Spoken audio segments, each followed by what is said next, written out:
30 players that I'm excited to see return for the 2025 UFL season.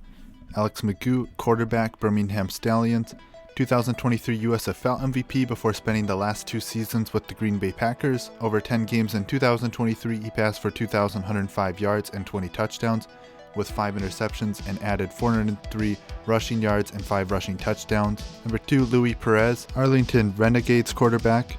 Perez led the league in passing yards as he completed 67% of his passes for 2,308 yards over this season with 18 touchdowns and 4 interceptions. He was the highest graded passer by Pro Football Focus. His ability to make plays while under pressure was on full display last season as he elevated everyone around him.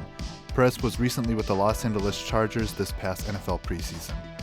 Matt Corral, Birmingham Stallions quarterback. I'm excited about Corral because last season we saw him split time with Adrian Martinez at quarterback last season. Now Martinez is on the New York Jets after being the UFL MVP last year. Corral was the QB2 more often than not, but he still put up 614 passing yards, 4 touchdowns, and he had 3 interceptions. He had a 61.6 completion percentage.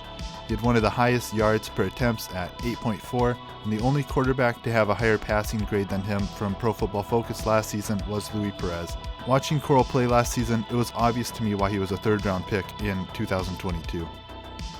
Number 4, Jacob Saylors, St. Louis Battlehawks running back. Saylors had the most rushing yards among running backs last season after rushing 94 times for 461 yards and 5 touchdowns. He caught 23 passes for 152 yards and 3 touchdowns. He spent time with both the New York Giants and Cleveland Browns this past NFL preseason. Saylors was named All-UFL last season. Number 5, Walter Palmore, Michigan Panthers defensive lineman. Palmore is one of the prospects I'm most excited about for being viable to have success at the NFL level. He was tied with Jalen Redmond, who remains with the Minnesota Vikings, for having the highest defensive grade among interior defensive linemen by Pro Football Focus. He was arguably the best run stopper in the UFL last season. He had 19 total tackles and 4 sacks last year. Number 6, St. Louis Battlehawks linebacker Mike Rose. Rose recorded 23 solo tackles, 22 assisted tackles, 2 interceptions, 3 pass breakups, and 2 forced fumbles over 7 regular season games last year. He was the highest graded linebacker by Pro Football Focus, in large part due to his run defense. Number 7, Hakeem Butler, wide receiver for the St. Louis Battlehawks. Butler has 1,315 yards and 3 touchdowns over the last 2 seasons with the Battlehawks. Last year he caught 51 passes for 710 yards and 5 touchdowns. He was All-UFL last season. The season before that, he was All-XFL. Number 8, Jontre Kirklin, San Antonio Brahmas wide receiver. Kirklin finished the season second in receiving with 56 catches for 610 yards and 3 touchdowns. He spent some time with the 49ers this past preseason. Breeland Speaks, Michigan Panthers defensive end. Speaks was the Defensive Player of the Year last year after he racked up 9.5 sacks over 10 games and 31 tackles. He has 18.5 sacks over the last 2 seasons. He appeared in the NFL in each of the last 2 preseasons, San Francisco in 2023, Jacksonville last year.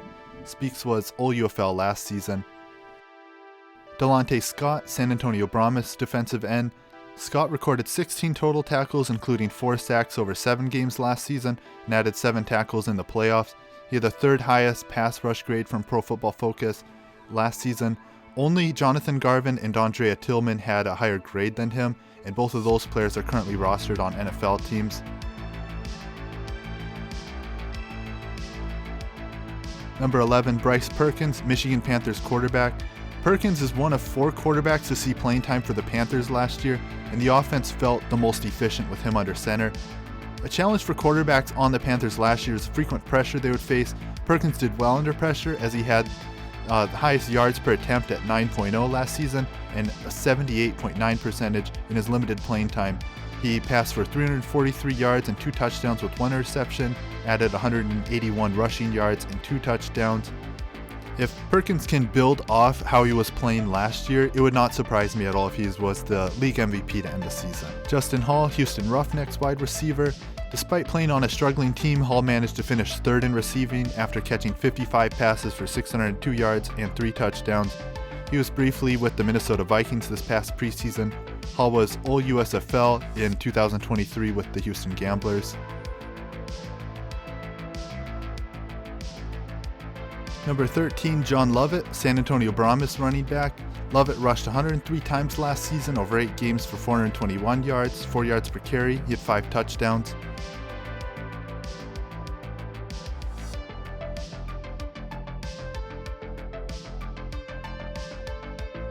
Number 14, Carlos Davis, Birmingham Stallions defensive lineman. Over 9 regular season games last year, Davis had 21 total tackles, including 6 sacks. He was All-UFL last season. He spent part of last year's NFL preseason with the Cincinnati Bengals. Kenny Willekes, Michigan Panthers defensive end. Willekes recorded 20 total tackles over 9 games last season, including 4 sacks. He had the 7th highest pass rushing grade among edge rushers from PFF last season. Darius Phillips, San Antonio Brahmas cornerback. Phillips locked it down last year. Per PFF, he had 31 targets come his way last season, and he only allowed 14 receptions on those, which accounted for 164 yards and 2 touchdowns, and he generated 1 interception and 5 breakups. He was on the field a lot. He was out there for 289 snaps in coverage. Malik Fisher, defensive end for the DC Defenders. Over 10 games last season, Fisher recorded 33 total tackles, including 7 sacks. He was one of the first players to sign an NFL deal following the UFL season when he signed with the Houston Texans, where he remained until early September. Siaosi Mariner, Michigan Panthers wide receiver. Mariner breathed life into the Panthers offense when he revived in Week 3 and recorded 31 receptions for 406 yards and 3 touchdowns over the season and playoff. He had the highest receiving grade from Pro Football Focus last season out of all players with over 20 targets. He was one of my favorite players to watch last year. Nate McCrary, Michigan Panthers running back. McCrary rushed 16 times for 60 yards over the regular season. In the playoff loss to Birmingham, he was very sharp, rushing 11 times for 62 yards, 5.6 yards per carry against a very good defense. He spent the preseason with the Green Bay Packers until he was released September 6th. If he can build from where he left off last year, he will be very dangerous. Marcus Sims, Michigan Panthers wide receiver. Sims made some monster plays last year on his way to 426 yards and 3 touchdowns. He spent time with the Seattle Seahawks this past year as a result. Sims was named All-UFL last season. This 66-yard touchdown had 5 missed tackles and was probably play of the year.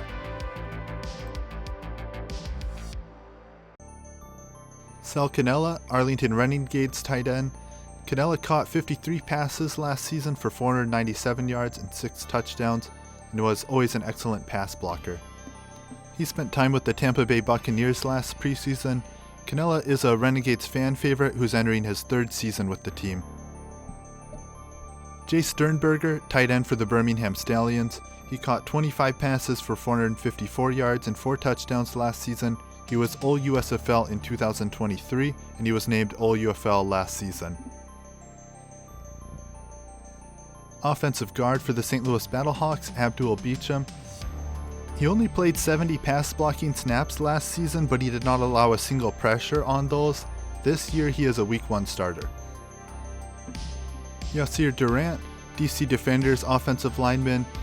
He was out for 319 snaps as a pass blocker and only allowed 3 total pressures per PFF. If he can take a step forward as a run blocker, he will be fully complete. Frank Ginda, Michigan Panthers linebacker. Ginda was the 2023 USFL Defensive Player of the Year after he led the league in tackles with 104 total tackles over 10 games. He had a season shortened by injury last season. To date, Ginda has had 227 tackles for the Michigan Panthers over the last 3 seasons. He has a knack for being where the football is and has spent time on NFL teams in each of the last 2 preseasons. Kieva Tizino, linebacker for the Birmingham Stallions. Tizino led the Stallions in tackles last year with 70, 38 solo, 32 assisted. He spent time with the Pittsburgh Steelers last NFL preseason. He was All-USFL in 2023 with the Stallions. Delontae Beckett, linebacker for the San Antonio Brahmas. Beckett recorded 52 solo tackles, 26 assisted tackles, and 1.5 sacks over last year's regular season and playoffs. He had the 5th highest defensive grade among linebackers from PFF. He was named All-UFL last season. Safety, Michigan Panthers Kai Nakua. Nakua recorded 43 total tackles, 3 interceptions, 8 breakups, and a sack over the regular season, added 3 solo tackles in the playoff. He was named All-UFL last season and was one of my favorite players to watch. Alex Malik, San Antonio Brahmas center. Malik was a bright spot for the Brahmas offensive line last year. He played 177 pass blocking snaps and only allowed 1 pressure per PFF. Additionally, he caught a 40-yard touchdown pass from the punter on a most legendary trick play last season. Willie Harvey, St. Louis Battlehawks linebacker. His presence was felt frequently on the field as he recorded 76 total tackles and 4 sacks and added 7 tackles in the playoff loss. He was named All-UFL last season. Apologies to the many players not listed who deserve recognition. It's hard to narrow such a list down to 30. Consider this a loose order, as for a lot of these players on this list, you can make an argument that they are too low. And there are so many talented players coming back this season, not listed on this, who deserve recognition.